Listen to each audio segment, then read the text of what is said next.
Hello and welcome back to humanities Atul.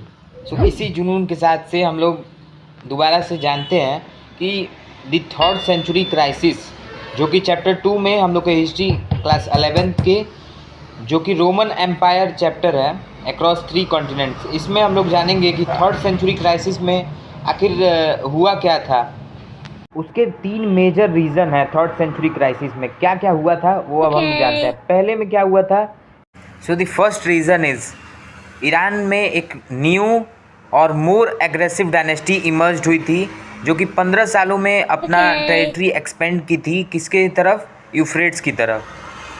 Second reason था वो था जर्मेनिक ट्राइब्स, जो कि गोथ्स, अल्मानी और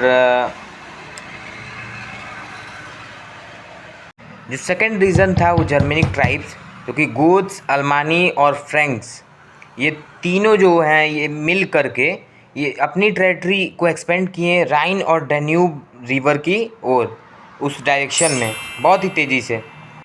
और जो थर्ड प्रॉब्लम हम लोग को रीज़न देखने को मिलेगा, जो कि रैपिड सक्सेशन ऑफ एम्परर्स, मतलब कि बहुत ही तेज़ी से जो राजा थे वो बहुत ही तेज़ी से बदले। इस 47 ईयर्स में 25 किंग्स मतलब आए थे। समझ लीजिए कितना ज़्यादा इसको कहा जा सकता है।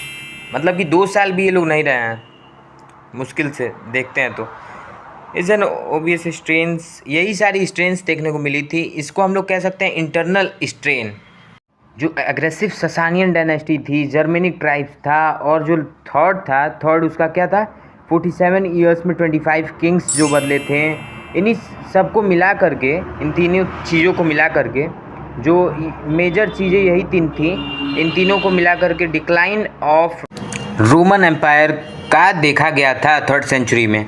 तो यही सब था थर्ड सेंचुरी क्राइसिस। तो उम्मीद करता हूँ आप सभी को समझ में आया होगा। अगर समझ में आया तो प्लीज़ लाइक करें, सब्सक्राइब करें, और stay with me for more knowledgeable videos and comment me in which chapter, which part, which topic you have doubt. Subscribe now guys, stay tuned with me, bye bye.